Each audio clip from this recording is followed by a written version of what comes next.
Hello friends, welcome to ATM cinema. The merry gentlemen movie review. Movie run time వచ్చేసి 1 hour 27 minutes ఉంది. ఈ మూవీలో Ashley and Luke వీళ్ళిద్దరి acting చాలా బాగుంది అండ్ వీళ్ళిద్దరి క్యారెక్టరైజేషన్ చాలా బాగా రాసుకున్నారు. తెలుగు డబ్బింగ్ చాలా వరకు బాగుంది. సౌండ్ డిజైనింగ్ కూడా బాగుంది. మూవీ స్టార్టింగ్ నుండి బాగుంది. మధ్యలో డ్యాన్స్ చేసేటప్పుడు ఒక సాంగ్ రిపీటెడ్గా వస్తుంది, ఒక 5 మినిట్స్ అంతే. దాని తర్వాత ఎండ్ వరకు మూవీ అయితే బాగానే ఉంటుంది. స్టోరీ ఏంటంటే, ఎస్లీ అనే అమ్మాయి 12 సంవత్సరాలుగా జంగిల్ బెల్ అనే షోలో క్రిస్మస్ టైంలో డ్యాన్స్ చేస్తూ ఉంటుంది.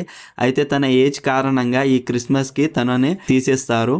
అయితే తను ఏం చేయాలో తెలియక వాళ్ళ ఊర్లో ఉన్న రిథమ్ రూమ్ అనే క్లబ్కి వెళుతుంది. ఆ క్లబ్ ఒకప్పుడు చాలా ఫేమస్, కానీ ఇప్పుడు ఆ క్లబ్ చాలా పాతపడి ఉంటుంది. అయితే ఎస్లీ ఆ క్లబ్ని పూర్వవైభవం ఎలా తీసుకొచ్చింది అనేదే మిగతా స్టోరీ. సినిమాటోగ్రఫీ బాగుంది, బ్యాక్గ్రౌండ్ మ్యూజిక్ కూడా బాగుంది. మూవీ రన్ టైం తక్కువే ఉంది కాబట్టి ఓవరాల్ మూవీ అయితే బాగుంది.